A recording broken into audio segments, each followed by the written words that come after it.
बिस्मिल्लाहिर्रहमानिर्रहीम अस्सलामुअलैकुम। तो आज की इस वीडियो में हम देखेंगे कि फॉर्म ऑफ एनर्जीज मतलब एनर्जी की कितनी कितनी एक सामना है, एनर्जी हमारे पास किन किन शक्लों में मौजूद है, उसको डिटेल में देखेंगे इंशाल्लाह। ये चैप्टर नंबर 6 है, क्लास 9 का। इस चैप्टर का लिंक डिस्क्रिप्शन में मौजूद है। इसके अलावा बाकी आपके जो चैप्टर है फिज़िक्स के, मैथ के और जो न्यूमेरिकल की प्लेलिस्टें आपको कैसे मिलेंगी वो आपको मैं वीडियो के लास्ट पर सारा तरीक़ेकार दे दूँगा। बाकी इस टॉपिक में से कौन कौन से क्वेश्चंस आते हैं ये भी साथ साथ देख लेंगे, ठीक है। और ये इंपॉर्टेंट टॉपिक है आपका। स्टार्ट करते हैं अपने टॉपिक को।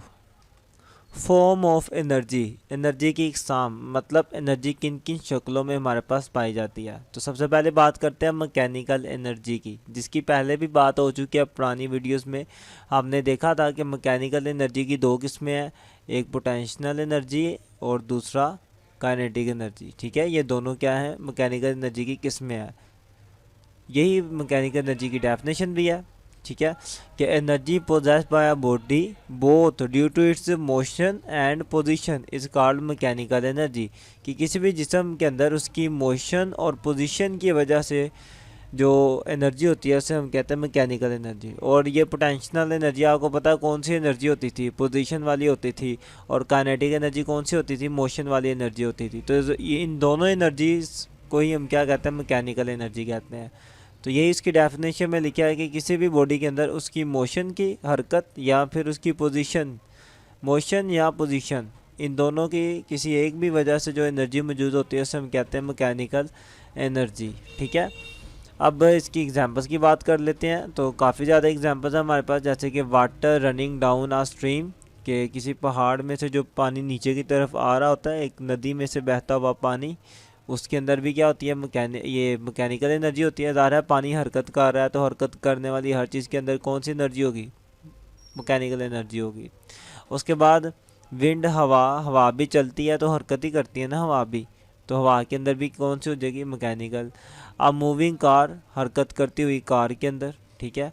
लिफ्टेड हैमर, उठाया हुआ हथौड़ा, वो जो हमने पहले एग्जांपल पढ़ी थी कि कील को ठोंकने के लिए हम हथौड़े को उठाते हैं ना ऊपर की तरफ, ठीक है। वो जो हम ऊपर की तरफ उठाया तो हमने उसकी क्या चेंज की, पोजीशन चेंज की। तो पोजीशन चेंज करना वो भी मैकेनिकल एनर्जी में आता है। ये देखिए उसकी पोजीशन वाली एनर्जी भी कौन सी होती है, मैकेनिकल होती है। अच्छा, और स्ट्रेच्ड बो, कि एक कमान को, तीर को, जो उसके अंदर तनी हुई कमान होती है उसके अंदर भी जो एनर्जी होती है वो भी कौन सी होती है, मैकेनिकल। उस एनर्जी को हम पोटेंशियल एनर्जी भी कहते हैं। और वो ज़ाहिर है पोटेंशियल मैकेनिकल का हिस्सा है, तो पोटेंशियल एनर्जी है तो वो फिर मैकेनिकल भी होगी।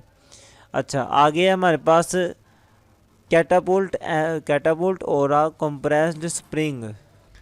कैटापुल्ट का मतलब है गुलेल। आपके पास बचपन में आपने देखा होगा यूँ एक गुलेल सी होती है, ठीक है। हमने यहाँ पे एक रबड़ सी बांध देते हैं और फिर कोई टुकड़ा लेके उसको दरमियान में रखते हैं, फिर इसको खींचते हैं, खींच के छोड़ते हैं तो ये टुकड़ा आगे की तरफ जाके गिर जाता है। तो ये होती है हमारे पास गुलेल। तो जो गुलेल को भी हम खींचते हैं, या फिर जो तीर कमान है, या फिर जो हमारे पास जो स्प्रिंग होता है, स्प्रिंग को भी हम क्या करते हैं, दबाते हैं।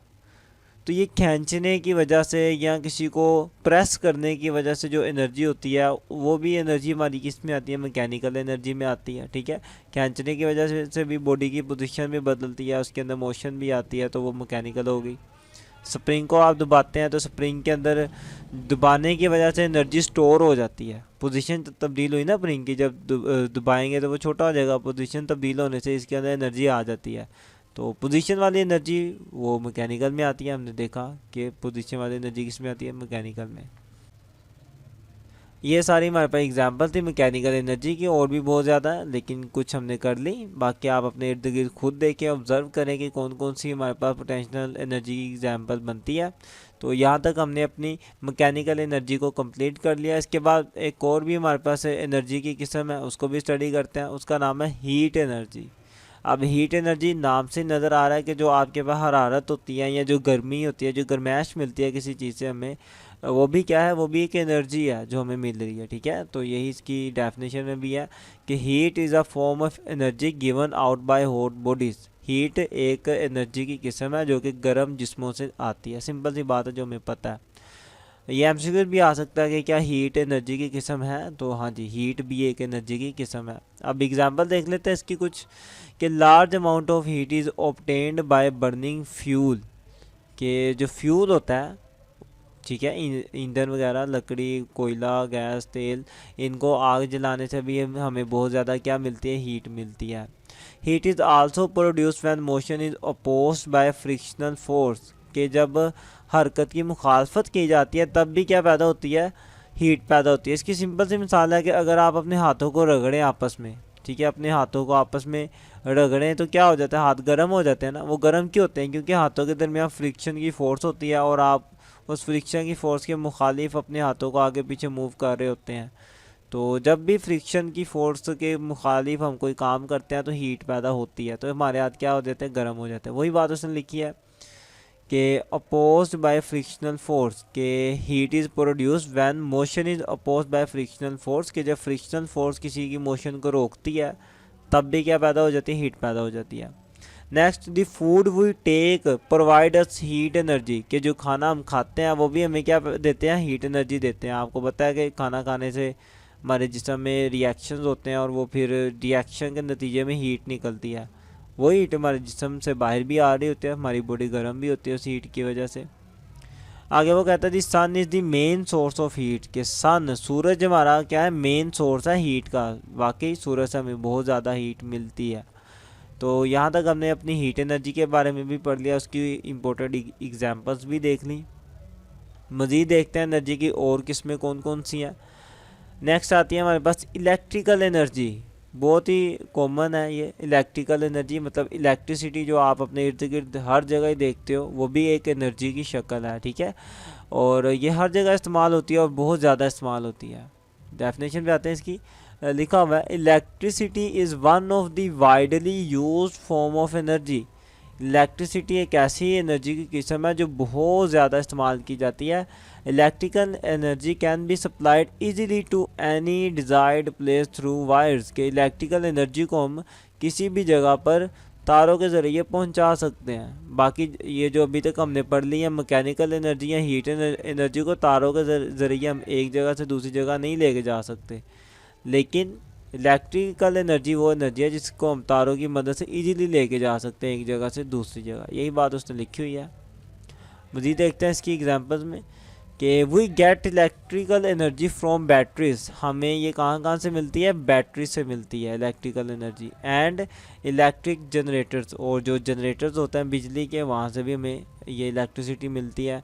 These electric generators are run by hydro power, thermal और न्यूक्लियर पावर, कि ये जो जनरेटर है जहाँ से हमें एनर्जी मिलती है ये किसी चीज़ पर भी चल सकता है। मे भी वो पानी के ऊपर चल रहे हो, जैसे कि डैम है हमारे, तो उसने क्या दिया कि हाइड्रो पावर पर भी चलते हैं, और थर्मल और न्यूक्लियर पावर, या फिर ये थर्मल का मतलब होता है कि आप आग जला के भी हीट पैदा करते हो।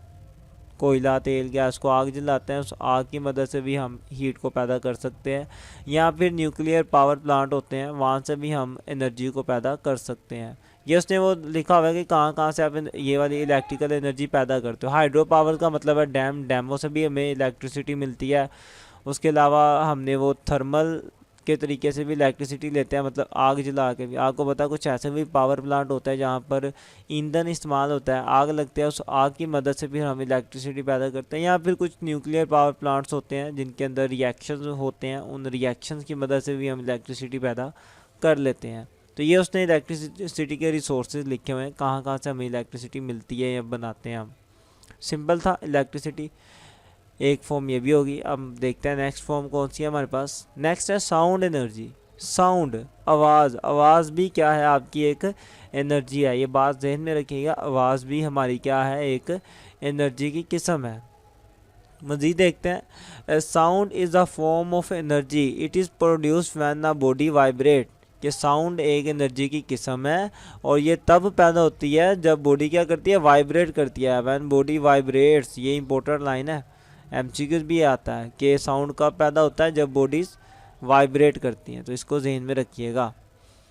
मज़ीद देखते हैं, vibrating diaphragm of a drum, vibrating string of a sitar and vibrating air column of wind instrument such as fluent pipe etcetera. मतलब इन सब चीज़ों से हमें क्या मिलती है, साउंड मिलती है। किसी गिटार की, जो गिटार होता है हमारे पास, गिटार की जो तारें होती हैं वो तारें भी क्या करती हैं, वाइब्रेट करती हैं, तो हमें साउंड पैदा होता है। इसी तरह कोई ड्रम है, कोई ढोल है, उस ढोल की मेम्ब्रेन पे जब हम ज़ोर से मारते हैं तो वो मेम्ब्रेन भी वाइब्रेट करती है, तो उसकी वाइब्रेशन से भी क्या पैदा होती है, ये साउंड पैदा होती है, साउंड एनर्जी पैदा होती है। तो वही वो बात लिख रहा है कि किसी भी चीज़ को वाइब्रेट करें तो मेरे पास क्या होती है, साउंड एनर्जी पैदा हो जाती है। नीचे उसने कुछ एग्जाम्पल लिख दी हुई हैं।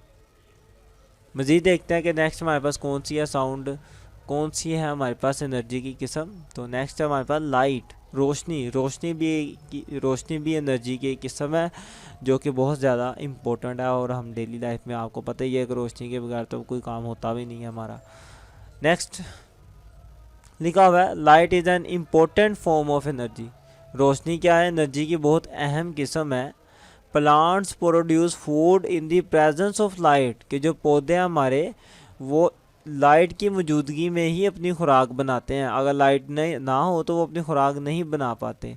We also need light to see things, हमें चीज़ों को देखने के लिए भी क्या चाहिए होती है, लाइट एनर्जी चाहिए होती है। तो लाइट एनर्जी बहुत इंपॉर्टेंट है, ये खाना बनाने के लिए भी चाहिए पौधों को, और दूसरी बात यह है कि हमें चीज़ों को देखने के लिए भी चाहिए। और मज़े की बात देखें पौधे खाना बनाएंगे और क्या होंगे, बड़े होंगे, बाद में हम उनको खाएंगे, ठीक है। तो अगर वो खाना अपना नहीं बनाएंगे पौधे, वो उनको लाइट नहीं मिलेगी, वो अपना खाना नहीं बना पाएंगे, पौधे तो मर जाएंगे। तो वो फिर जब पौधे ही ख़त्म हो जाएंगे तो हमारे लिए खाने के लिए कोई खुराक भी पैदा नहीं होगी, तो हम कुछ खा भी नहीं पाएंगे। तो मतलब यह है कि अगर हम जिंदा हैं तो हम भी किस पे डिपेंड करते हैं, इन पौधों पर डिपेंड करते हैं, इस रोशनी पर डिपेंड करते हैं। अगर रोशनी ना हो, इस ज़मीन पर ना पहुँचे, तो हम भी ज़िंदा नहीं रह पाएंगे, ठीक है। रोशनी नहीं पहुँचेगी, पौधे खुराक नहीं बनाएंगे, तो हमारे लिए खाने के लिए कुछ होगा नहीं, तो हम भी बहुत जल्दी ख़त्म हो जाएंगे। तो ज़िंदगी, इस ज़मीन के ऊपर ज़िंदगी अगर मौजूद है तो उसकी एक वजह यह भी है कि यहाँ पर रोशनी आ रही है, ठीक है। मज़ीद देखते हैं, we get light from candles, कि हम कहाँ कहाँ से ये लाइट ले रहे हैं। कैंडल ज़ाहिर है जब मोमबत्तियों को आग लगाई जाती है तो वहाँ से भी लाइट मिलती है। इलेक्ट्रिक बल्बों से भी हमें ये मिल जाती है, रोशनी मिलती है। उसके बाद फ्लोरिसेंट ट्यूब्स, जो घरों में ट्यूब्स वगैरह लगी होती है ना, ट्यूब्स होती थी पहले, अब तो कम हो गई है। जो फ्लोरिसेंट ट्यूब्स हैं उन वहाँ से भी हमें ये लाइट मिल जाती है। And also by burning fuel, और किसी भी फ्यूल को आग लगाने से भी हमें क्या मिलती है, रोशनी मिलती है। आगे वो कहता है however most of the light comes from the sun, ज़्यादातर जो लाइट है हमें कहाँ से मिलती है, सूरज से मिलती है, ठीक है। तो ज़्यादातर लाइट कहाँ से पैदा होती है, सूरज से पैदा होती है। इसके अलावा जो मोमबत्तियाँ हैं, बल्ब हैं, फ्लोरिसेंट ट्यूब्स हैं, वहाँ से भी हमें रोशनी मिल जाती है, ठीक है। तो ये हमने अपनी लाइट एनर्जी को डिटेल में पढ़ लिया। नेक्स्ट देखते हैं कौन सी हमारे पास फॉर्म ऑफ एनर्जी है। नेक्स्ट है हमारे पास केमिकल एनर्जी। केमिकल एनर्जी को देखते हैं, ये क्या चीज़ है, लिखा हुआ है chemical energy is present in food, fuels and in other substance. We get other form of energy from these substance during chemical reaction. देखें बहुत इंपॉर्टेंट बात लिखी हुई है कि जो केमिकल एनर्जी है हमारी, वो कहाँ कहाँ पे मौजूद है, हमारी खुराक के अंदर भी मौजूद है, फ्यूल के अंदर भी मौजूद है, और बाकी सब्सटेंस के अंदर भी कौन सी एनर्जी मौजूद है, केमिकल एनर्जी मौजूद है। We get other form of energy from these substances during chemical reactions. मतलब कि जब ये जो सब्सटेंस है हमारे पास, मतलब कि ये जो फूड है, जो खाना हम खाते हैं, या फिर जो फ्यूल वगैरह को जब हम आग लगाते हैं ईंधन को, तो जब हम ये चीज़ें खाते हैं या इनको आग लगाते हैं, तो इनको आग लगाने के बाद इनका क्या होता है, केमिकल रिएक्शन होता है। फ़र्ज़ करें आपने कोई खाना खाया, खाना खाने के बाद जब आप खाना खाते हैं तो खाने के बाद क्या होता है, खाने का आपके जिस्म के अंदर केमिकल रिएक्शन होता है।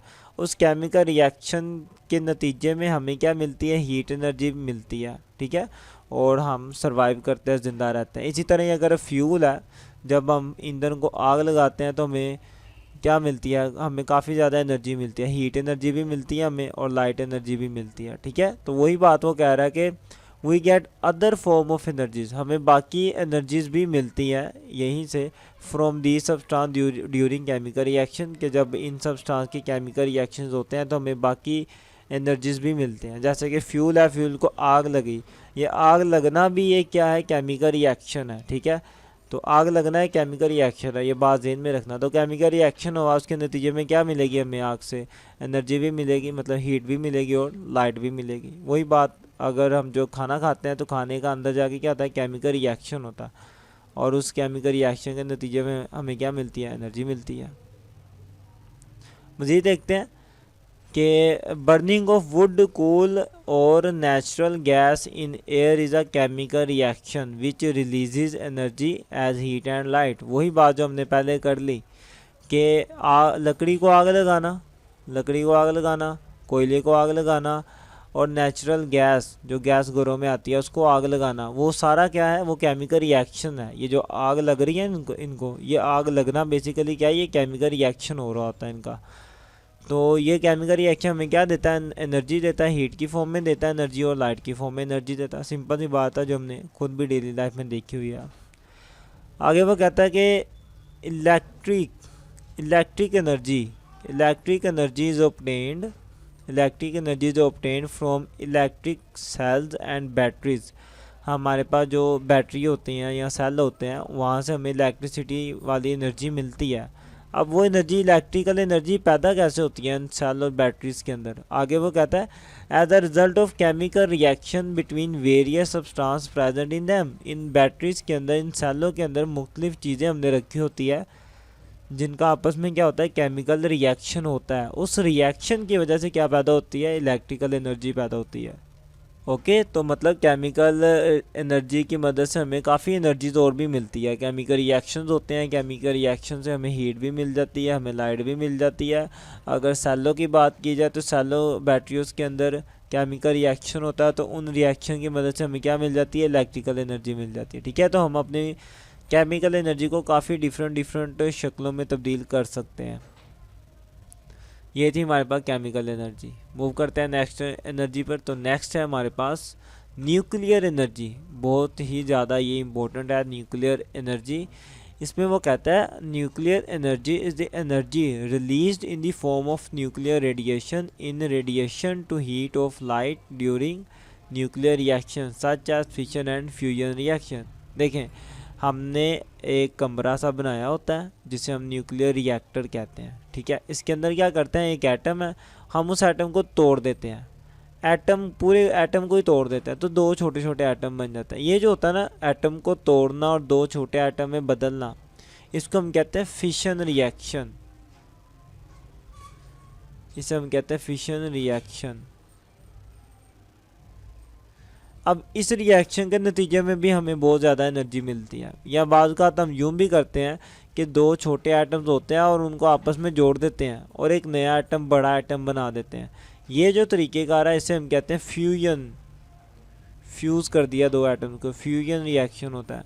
अब इन दोनों रिएक्शंस की मदद से हमें बहुत ज़्यादा एनर्जी मिलती है। हमें रोशनी की सूरत में भी एनर्जी मिलती है, हमें रेडिएशन की सूरत में भी एनर्जी मिलती है। वही वो कहता है कि फिशन और फ्यूजन रिएक्शंस, इन रिएक्शंस के नतीजे में हमें बहुत ज़्यादा एनर्जी मिलती है। वो एनर्जी आपकी हीट की सूरत में भी होती है, रेडिएशन की सूरत में भी होती है और रोशनी की सूरत में भी होती है। नेक्स्ट कहता है the energy coming from the sun, कि सूरज से जो हमें एनर्जी आ रही है ना इतनी ज़्यादा, from the last billions of years, कई बिलियन सालों से जो सूरज से हमें एनर्जी आ रही है, is the result of nuclear reaction taking place on the sun. वो इन्हीं न्यूक्लियर रिएक्शंस की वजह से आ रही है। सूरज के ऊपर भी यही वाले रिएक्शंस हो रहे हैं, फिशन रिएक्शन और फ्यूजन। बेसिकली फ्यूजन रिएक्शन हो रहा होता है सूरज के ऊपर। तो इस फ्यूजन रिएक्शन की वजह से क्या होती है, देखिए कितनी ज़्यादा हीट पैदा होती है सूरज के ऊपर कि कई बिलियन सालों से ये रिएक्शंस हो रहा है और इतने ही सालों से ज़मीन तक एनर्जी पहुँचती जा रही है। ठीक है, तो सूरज से एनर्जी हमें जो आती है वो किस वजह से आती है, न्यूक्लियर रिएक्शन की वजह से आती है। ठीक है, ये जहन में रखना बात कि हमें न्यूक्लियर रिएक्शन की वजह से क्या आती है, सूरज से एनर्जी आती है। ये बात इंपॉर्टेंट है, ये एमसीक्यूज भी आता है कि सूरज से एनर्जी हमें क्यों मिल रही है या किस रिएक्शन की वजह से मिल रही है, तो न्यूक्लियर रिएक्शन की वजह से मिलती है। ठीक हो गया, तो हमने अब तक न्यूक्लियर रिएक्शन भी अच्छे से देख लिया। लें जी। तो यहाँ तक हमने अपनी सारी एनर्जीज़ को पढ़ लिया कि हमारे पास एनर्जी किन किन शक्लों में होती है। एक बार फिर देख लें, मैकेनिकल होती है, हीट भी एनर्जी है, इलेक्ट्रिकल एनर्जी होती है, साउंड एनर्जी होती है, लाइट एनर्जी होती है, केमिकल एनर्जी होती है और न्यूक्लियर एनर्जी होती है। और भी होती हैं लेकिन इतनी ही हमारी बुक में लिखी हुई हैं, तो हम इतने ही डिस्कस करेंगे। आपने इनको अच्छे से याद करना है। ये पेपर में लॉन्ग भी आ सकते हैं, मतलब कोई सी 2 से 3 वो इकट्ठी करके पूछ सकता है कि बताएं ये जो इलेक्ट्रिकल एनर्जी और साउंड एनर्जी क्या है, इनकी वजाहत करें। तो इस तरीके से ना लॉन्ग क्वेश्चन, ये कोई भी 2 मिला के, कोई 3 मिला के लॉन्ग क्वेश्चन बन सकता है। इसके अलावा ये अलग अलग एक अलग से शॉर्ट क्वेश्चन है, मतलब इलेक्ट्रिकल एनर्जी एक अलग शॉर्ट है, साउंड एनर्जी एक अलग शॉर्ट है, केमिकल एनर्जी एक अलग शॉर्ट है। और इनके अंदर एमसीक्यूज भी बहुत बहुत बनते हैं। जैसे कि हमने एमसीक्यूज देखे कि जो सूरज से एनर्जी आती है, सूरज से एनर्जी क्यों आती है? न्यूक्लियर रिएक्शन की वजह से आती है। ठीक है, ये बात इंपॉर्टेंट थी। उसके बाद के जो एनिमल्स, ये लिखा हुआ है ना, animals get heat and muscular energy from the food, के एनिमल जो खाना खाते हैं, एनिमल जो खाना खाते हैं उनसे वो कौन सी एनर्जी लेते हैं? हीट एनर्जी भी लेते हैं और मस्कुलर एनर्जी भी लेते हैं। और ये दोनों एनर्जीज़ किसकी वजह से मिलती है? खाना खाने की वजह से। और जब खाना हमारे अंदर जाता है तो उसका क्या होता है? केमिकल रिएक्शन होता है। तो मतलब कि खाने से, जो हम खाना खाते हैं वहाँ से हमें क्या मिलती है? केमिकल एनर्जी मिलती है। वही केमिकल एनर्जी बाद में कन्वर्ट होती है आपकी हीट एनर्जी में और मस्कुलर एनर्जी में। तो ये भी एक एमसीक्यू है। तो कि जो हम खाना खाते हैं, खाना खाने से हमें खाना जो हम खाते हैं वो हमें एनर्जी क्यों देता है? वो केमिकल रिएक्शन की वजह से एनर्जी देता है। ठीक है, यही बात इंपॉर्टेंट है कि जो लकड़ी है, जो कोयला है, जो गैस है, इनके अंदर भी कौन सी एनर्जी मौजूद है? केमिकल एनर्जी मौजूद है। खाने के अंदर भी कौन सी एनर्जी मौजूद है? केमिकल एनर्जी मौजूद है। तो ये इंपॉर्टेंट छोटी छोटी बातें थी, आपने इनको रिपीट करना है, समझना है।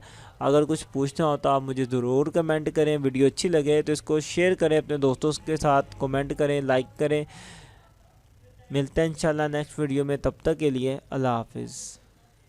और अपने सब्जेक्ट की प्लेलिस्ट हासिल करने के लिए सबसे पहले अगर सब्सक्राइब नहीं किया तो वो कर दें, साथ ही बेल आइकन को भी दबा दें और ये प्लेलिस्ट वाले ऑप्शन पे आएँ। इस पर क्लिक करेंगे तो थोड़ा सा स्लाइड करें। सबसे पहले आपको न्यूमेरिकल की प्लेलिस्टें मिलेंगी, उसके बाद 9th मैथ की सारी प्लेलिस्टें इंशाल्लाह इधर आएंगी, फिर 10th मैथ की सारी प्लेलिस्टें, 11th की और 12th मैथ की भी सारी प्लेलिस्टें इंशाल्लाह यहाँ आएंगी। उसके नीचे फिज़िक्स की प्लेलिस्ट है, पहले 9th क्लास की और उसके बाद 10th क्लास की फिज़िक्स की प्लेलिस्टें होंगी।